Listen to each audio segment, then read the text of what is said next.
नमस्कार दोस्तों, स्वागत है आपके अपने यूट्यूब चैनल आरजीएस में।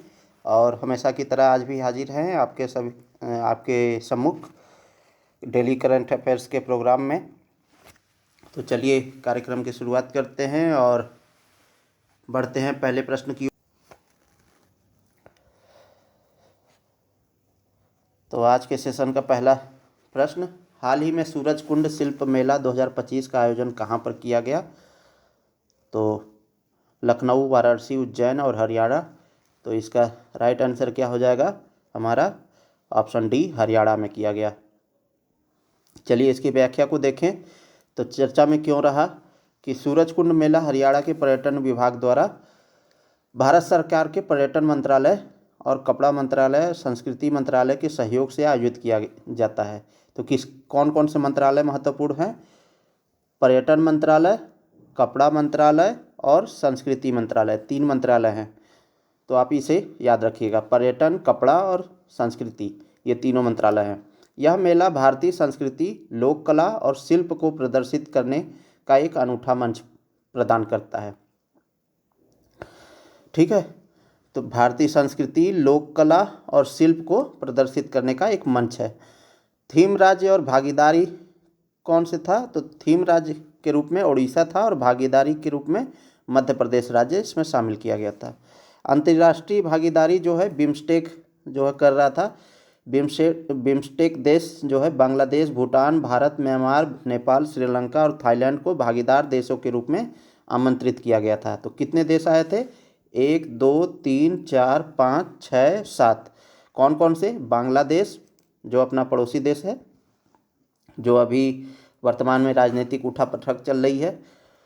ठीक है, भूटान, भारत, म्यांमार, नेपाल, श्रीलंका और थाईलैंड। तो ये अंतर्राष्ट्रीय भागीदार देश हैं। इसकी इतिहास की बात कर लें तो सूरजकुंड शिल्प मेला पहली बार जो है 1987 में आयोजित किया गया था। इसका उद्देश्य क्या है? तो भारत की लुप्त होती कला और शिल्प को संरक्षित करना और उन्हें अंतर्राष्ट्रीय मंच पर पहचान दिलाना था। तो भारतीय पारंपरिक हस्तशिल्प और कला को बढ़ावा देना, देश विदेश के शिल्पकारों को अपनी कला प्रदर्शित करने का अवसर देता है और भारतीय संस्कृति धरोहर का संवर्धन और संरक्षण करता है। तो ये मुख्य उद्देश्य है। विशेष आकर्षण क्या रहे इस शिल्प मेला में? तो हस्तशिल्प और हथकरघा प्रदर्शनी, पारंपरिक व्यंजनों के स्टॉल लगे, लाइव शिल्प कार्यशालाएं आयोजित की गई, सांस्कृतिक कार्यक्रम और लोक नृत्य भी हुए। और इस मेले का उद्देश्य जो है भारतीय कला और शिल्प की विरासत को विश्व स्तर पर पहचान दिलाना है। ठीक है, आज के सेशन का दूसरा क्वेश्चन और बहुत ही most important question, repo rate के बारे में आप लोग जानते होंगे। रेपो रेट के संदर्भ में निम्नलिखित कथनों पर विचार करें और सही विकल्प का चयन करें। रेपो रेट के निर्धारण का कार्य भारत सरकार के वित्त मंत्री द्वारा किया जाता है। अभी हाल ही में सरकार द्वारा रेपो रेट में 0.25 बेसिस पॉइंट की कटौती की गई है। तो इसमें से पूछ रहा है कि इनमें से कौन से सही विकल्प का चयन करना है। तो कौन से सही हैं? तो केवल 1, केवल 2, केवल 1 और 2 दोनों, न तो 1 और न ही 2। तो कौन कौन से विकल्प सही हैं? तो यहाँ पर दोनों कथन गलत है। क्यों? क्योंकि ये भारत सरकार के वित्त मंत्री द्वारा नहीं बल्कि जो है आरबीआई द्वारा रेपो रेट का निर्धारण किया जाता है। आप लोगों को पता होगा कि सरकार जो है राजकोषीय नीति लाती है। राजकोषीय नीति लाती है। कौन लाता है? सरकार लाती है। ठीक है, राजकोषीय नीति के तहत क्या होता है कि टैक्स स्लैब क्या होगा, जीएसटी का कलेक्शन कैसे होगा, कितना दर निर्धारित किया जाएगा, ये सब जो है राजकोषीय नीति के अंतर्गत आता है। बहरहाल हम लोग बात करते हैं रेपो रेट के बारे में। तो रेपो रेट जो है आरबीआई की मॉनेटरी पॉलिसी कमेटी है वो निर्धारित करती है और इसमें जो है आरबीआई की प्रमुख भूमिका होती है। तो हाल ही में सरकार द्वारा तो नहीं हुआ है, आरबीआई द्वारा हुआ है। आरबीआई के अभी जो गवर्नर हैं वो संजय मल्होत्रा जी, उन्होंने जो है रेपो रेट में 0.25 बेसिस पॉइंट की कटौती करने का ऐलान किया है, घोषणा किया है। तो राइट आंसर ये हो जाएगा। तो मौद्रिक नीति की बात करें तो मौद्रिक राजकोषीय नीति जो है सरकार लाती है, ठीक है, सरकार द्वारा जारी किया जाता है। वहीं जो है मौद्रिक नीति कौन लाता है? आरबीआई, ठीक है। और ये लाया क्यों जाता है राजकोषीय नीति और मौद्रिक नीति? ताकि जो है देश में जो भी वस्तुएं सेवाएं हैं उनकी मूल्य को स्थिर रखा जा सके और महंगाई दर को कंट्रोल किया जा सके, यानी इन्फ्लेशन रेट को कंट्रोल किया जा सके। तो मौद्रिक नीति समिति की बात यहाँ पर उठ रही है, तो मौद्रिक नीति समिति के बारे में थोड़ा सा देखेंगे। उससे पहले जो है जान लेते हैं कि मौद्रिक नीति में 2 उपकरण होते हैं। एक होते हैं मात्रात्मक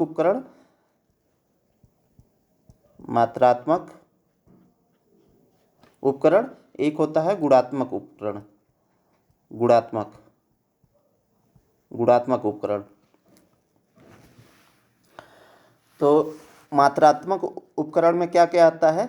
इसे हम लोग सामान्य उपकरण या परिमाणात्मक उपकरण भी बोल सकते हैं, ठीक है। तो इसमें आता है बैंक रेट, मैं शॉर्ट फॉर्म में लिख रहा हूँ, bank rate, repo rate, MSF यानी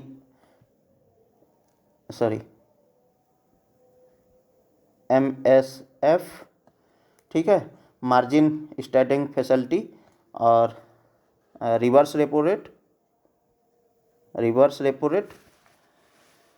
फिर जो है एसडीएफ होता है, यानी कि स्टैंडिंग डिपॉजिट फैसिलिटी, एसडीएफ। फिर सीआरआर होता है, कैश रिजर्व रेशियो, और एसएलआर होता है statutory liquidity ratio, and open market operation होता है OMO, ओपन मार्केट ऑपरेशन होता है। तो ये मात्रात्मक टूल हैं जो है bank rate, repo rate, MSF, reverse repo rate, SDF, CRR, SLR, OMO. गुणात्मक उपकरण की बात करें तो एमआर होता है, यानी मार्जिनल रिक्वायरमेंट, एमआर, ठीक है। और साखों की राशनिंग, जिसे राशनिंग ऑफ क्रेडिट भी बोलते हैं, तो साखों की राशनिंग ऑफ क्रेडिट। और कंज्यूमर क्रेडिट रेगुलेशन, जिसे उपभोक्ता साख विनिमय, कंज्यूमर क्रेडिट रेगुलेशन। और मोरल प्रेशर भी होता है, जैसे नैतिक दबाव कहते हैं, तो मोरल प्रेशर, ठीक है। और डायरेक्ट एक्शन यानी प्रत्यक्ष कार्यवाही। तो इनके जरिए, ये गुणात्मक उपकरण के जरिए जो है मौद्रिक नीति को कंट्रोल किया जाता है।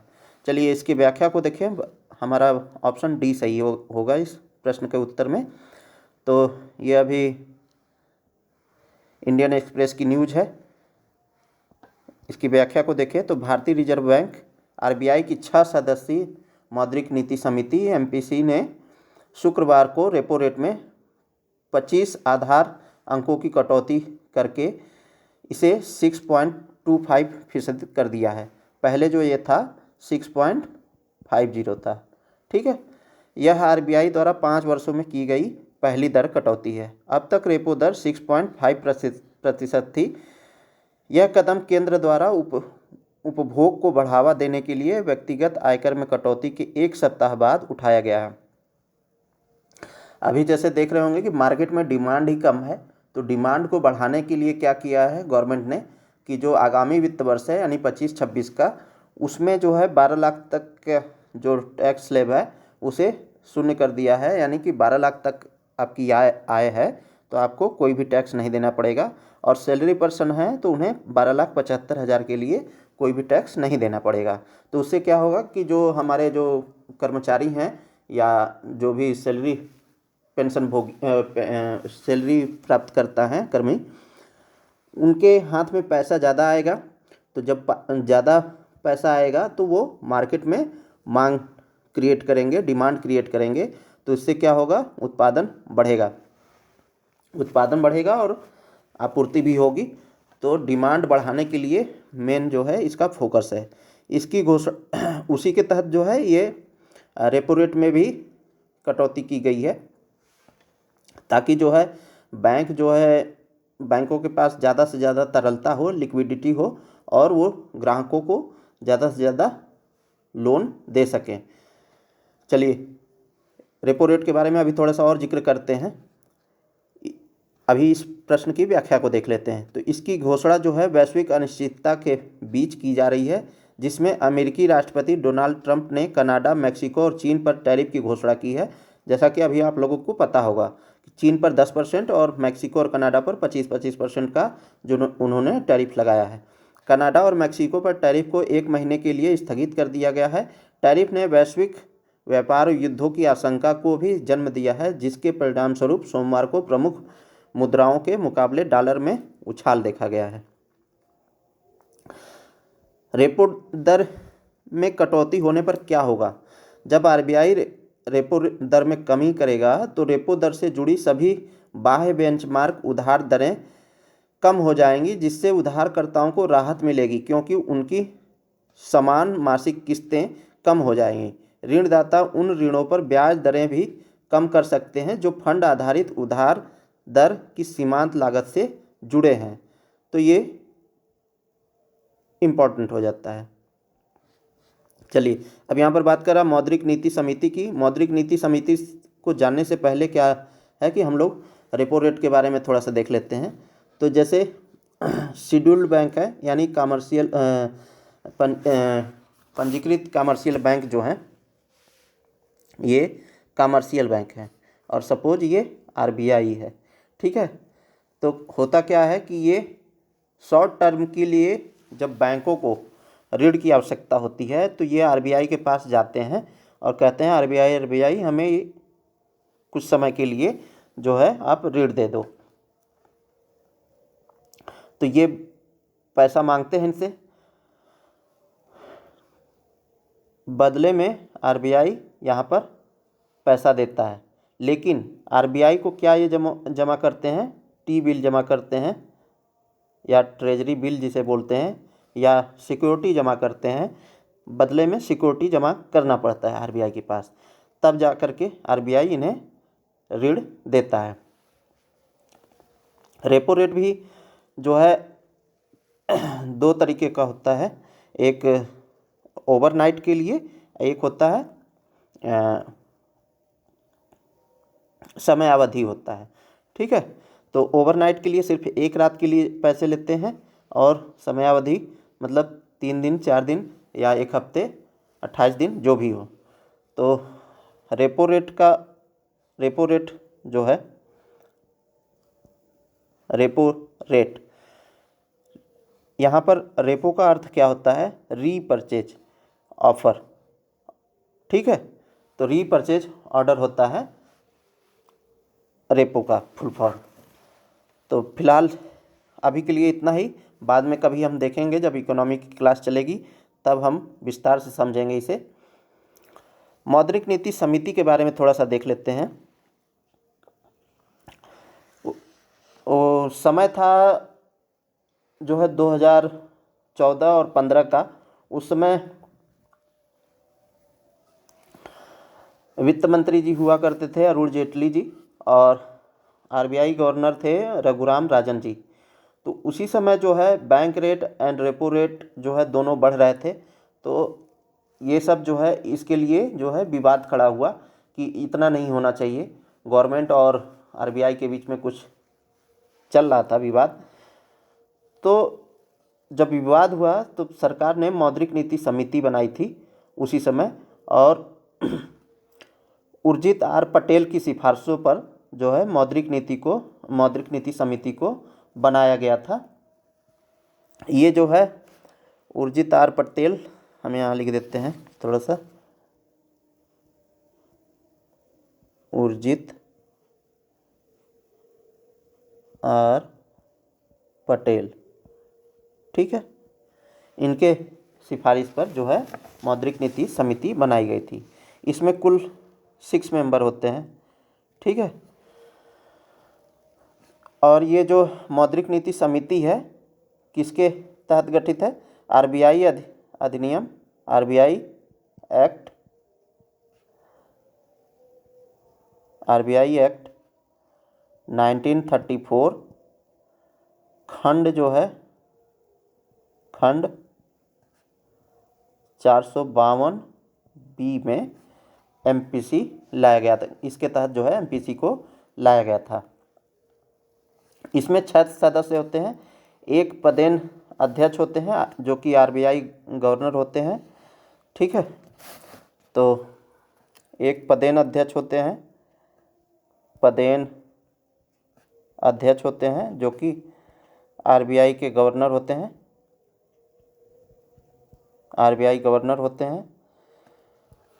फिर जो है एक एमपीसी प्रभारी होते हैं और एक डायरेक्टर होते हैं, और 3 जो है गवर्नमेंट के द्वारा डिसाइड किए जाते हैं, गवर्नमेंट के द्वारा नियुक्त किए जाते हैं। तो इसके बारे में देखें मौद्रिक नीति समिति के बारे में, तो विकास के उद्देश्य को ध्यान में रखते हुए मूल्य स्थिरता बनाए रखने के लिए भारतीय रिजर्व बैंक अधिनियम 1934 के तहत एक सांविधिक निकाय है। तो कौन सी निकाय है? एक सांविधिक निकाय है, ठीक है। और संस्थागत ढांचा है। आरबीआई का गवर्नर समिति का पदेन अध्यक्ष होता है। एमपीसी मुद्रास्फीति लक्ष्य 4% को प्राप्त करने के लिए आवश्यक नीतिगत ब्याज दर यानी रेपो दर निर्धारित करती है। वर्ष 2014 में तत्कालीन deputy governor Urjit R Patel के नेतृत्व में आरबीआई द्वारा नियुक्त समिति ने मौद्रिक नीति समिति की स्थापना की सिफारिश की थी। तो ये जो हमने बताया वही चीज़ यहाँ पर लिखा है। तो ये 4% का जो निर्धारण है मुद्रास्फीति लक्ष्य, इसमें ±2% निर्धारित किया गया है, यानी कि इसमें ±2% की छूट है, यानी 2% कम तक आ सकती है और मैक्सिमम 6% तक रह सकती है। इस समिति का लक्ष्य होता है कि मुद्रास्फीति को 2 से 6% के बीच में रखना है। चलिए, ये नहीं होता है तो लगातार 2 तिमाही तक नहीं होता है तो फिर मीटिंग भी होती है और सरकार को जवाब भी देना पड़ता है इसके लिए। तो चलिए, बहरहाल अभी के लिए फ़िलहाल में इतना ही। बढ़ते हैं अगले प्रश्न की ओर। साइबर हमले से बचने के लिए केंद्रीय बैंक द्वारा वाणिज्यिक बैंकों के लिए कौन सा डोमेन लॉन्च करने वाला है? तो इस साइबर हमले की बात हो रहा है। अभी देख रहे होंगे कि किस तरीके से लोग ठगी का शिकार होते हैं और ज़्यादातर फिशिंग के मामले देखे जाते हैं। तो इसमें कौन सा डोमेन लॉन्च करने वाला है? कौन लॉन्च करने वाला है? केंद्रीय बैंक यानी आरबीआई लॉन्च करने वाला है। किसके लिए? वाणिज्यिक बैंकों के लिए, वाणिज्यिक बैंकों के लिए। तो कौन सा होगा? fin.in.com.secure या bank.in। तो राइट आंसर हमारा bank.in होगा। तो अभी हालिया खबरों के अनुसार जो है भारतीय रिजर्व बैंक के ने भारतीय बैंकों और वित्तीय संस्थानों के लिए विशेष इंटरनेट डोमेन नाम शुरू करने की घोषणा की है। बता दें कि भारतीय बैंकों के पास अब bank.in डोमेन होगा, जबकि गैर बैंकिंग वित्तीय संस्थाओं को fin.in डोमेन दिया जाएगा। तो एनबीएफसी जो होती हैं, नॉन बैंकिंग फाइनेंशियल कंपनी जो होती हैं, उन्हें जो है fin.in डोमेन दिया जाएगा, जबकि बैंकों के लिए bank.in दिया जाएगा। इस पहल का उद्देश्य क्या है? तो साइबर खतरों को कम करना, फिशिंग हमलों को रोकना और सुरक्षित वित्तीय लेन देन को बढ़ावा देना है। bank.in की विशेषताओं की बात करें तो प्रामाणिकता सुनिश्चित करने के लिए सभी पंजीकृत भारतीय बैंकों की वेबसाइट का नाम bank.in होगा। bank.in के लिए पंजीकरण आरबीआई की देखरेख में अप्रैल 2025 में शुरू होगा। बता दें कि बैंकिंग प्रौद्योगिकी विकास एवं अनुसंधान संस्थान IDRBT डोमेन पंजीकरण के प्रबंधन के लिए विशेष रजिस्ट्रार के रूप में कार्य करेगा। तो कौन सा है? IDRBT, ठीक है, बैंकिंग प्रौद्योगिकी विकास एवं अनुसंधान संस्थान गौरतलब है कि इस पहल से फिशिंग हमलों में कमी आएगी, साइबर सुरक्षा बढ़ेगी और डिजिटल बैंकिंग प्लेटफार्मों पर ग्राहकों का विश्वास बढ़ेगा। गैर बैंकिंग वित्तीय संस्थानों के लिए जो है fin.in डोमेन दिया जाएगा। गैर बैंकिंग वित्तीय कंपनियां NBFCs, फिनटेक कंपनियां और अन्य वित्तीय संस्थाओं को fin.in डोमेन आवंटित किया जाएगा। यह कदम वैध वित्तीय कंपनियों को धोखाधड़ी वाली वेबसाइटों से अलग पहचानने में मदद करेगा और वित्तीय लेन देन की सुरक्षा को बढ़ाएगा। fin.in के लागू होने का समय क्रम चरणबद्ध तरीके से घोषित किया जाएगा। वहीं RBI की बात कर लें तो RBI भारत का एक केंद्रीय बैंक है जिसे बैंकर ऑफ बैंक बोलते हैं। इसकी स्थापना 1 अप्रैल 1935 को भारतीय रिजर्व बैंक अधिनियम 1934 के प्रावधानों के अनुसार की गई थी। इसे मूल रूप से वर्ष 1935 में एक निजी इकाई के रूप में स्थापित किया गया था, लेकिन देश की स्वतंत्रता के बाद 1949 में इसका राष्ट्रीयकरण कर दिया गया था। तो RBI का राष्ट्रीयकरण कब किया गया था? 1949 में। ठीक है, बना कब था? 1 अप्रैल 1935 को। कौन से अधिनियम के तहत? भारतीय रिजर्व बैंक अधिनियम 1934 के तहत। ठीक है, चलिए अगला प्रश्न देखें। तो हाल ही में सरकार द्वारा ग्रेट योजना के तहत कितने स्टार्टअप्स को प्रोत्साहन को मंजूरी दी गई है? तो यहाँ पर 4 स्टार्टअप को प्रोत्साहन के लिए मंजूरी दी गई है ग्रेट योजना के तहत, और ये 2023 में लॉन्च किया गया था। चलिए व्याख्या को देखें। तो हाल ही में केंद्र सरकार ने तकनीकी वस्त्र उद्योग में महत्वाकांक्षी नवप्रवर्तकों के लिए अनुसंधान और उद्यमिता हेतु अनुदान ग्रेट योजना के तहत 4 स्टार्टअप को अनुदान देने की मंजूरी दी गई है। इसका नोडल मंत्रालय क्या होगा? तो कपड़ा मंत्रालय इसका नोडल मंत्रालय होगा। इस योजना को भारत में तकनीकी वस्त्रों में स्टार्टअप इकोसिस्टम विकसित करने के उद्देश्य से अगस्त 2023 में लॉन्च किया गया था। तो जो ग्रेट योजना है ये कब लॉन्च किया गया था? अगस्त 2023 में। इसे राष्ट्रीय तकनीकी वस्त्र मिशन के अनुसंधान, विकास और नवाचार घटक के अंतर्गत विकसित किया गया है। यह तकनीकी वस्त्र के क्षेत्र में युवा नवप्रवर्तकों, प्रौद्योगिकीविदों और स्टार्टअप उद्यमों को अपने विचारों को वाणिज्यिक प्रौद्योगिकियों उत्पादों में बदलने और भारत को आत्मनिर्भर बनाने के लिए प्रोत्साहित करता है। इसमें 18 महीने की अवधि के लिए 50 लाख रुपए तक की अनुदान सहायता प्रदान की जाएगी। तो 18 महीने के लिए 50 लाख का अनुदान दिया जाएगा ग्रेट योजना के तहत। कब शुरू हो गई थी? अप्रैल 2023 में। बढ़ते हैं अगले प्रश्न की ओर। इसरो ने अपना 100वां अंतरिक्ष मिशन लॉन्च किया जिसका नाम था, तो ये अंतरिक्ष मिशन की बात कर रहा है, तो कौन सा था? GSLV F-15, PSLV F-15, NVS-02 और NAS। तो कौन सा था? NVS-02 था। ये जो है रॉकेट था, GSLV F-15 रॉकेट था। इसके द्वारा जो है ये अंतरिक्ष मिशन NVS-2 था जो कि नेविगेशन से संबंधित था, तो इसे लॉन्च किया था। अब ये पहले भी हमने इससे संबंधित जो है MCQ कर रखा है, लेकिन अभी क्यों शामिल किया गया है? क्योंकि इसमें जो है इंजन जो है इसका जब लॉन्च किया गया था तो इसका इंजन जो है थोड़ा सा फेल हो गया है, तो आंशिक रूप से ये सफल हुआ, इसी से संबंधित ये चर्चा है। तो इसरो ने अंतरिक्ष में अपने इंजन के ठीक से काम न करने के कारण अपने NVS-02 नेविगेशन सैटेलाइट के आंशिक रूप से विफल होने की सूचना दी है। यह भारतीय क्षेत्रीय नेविगेशन सैटेलाइट सिस्टम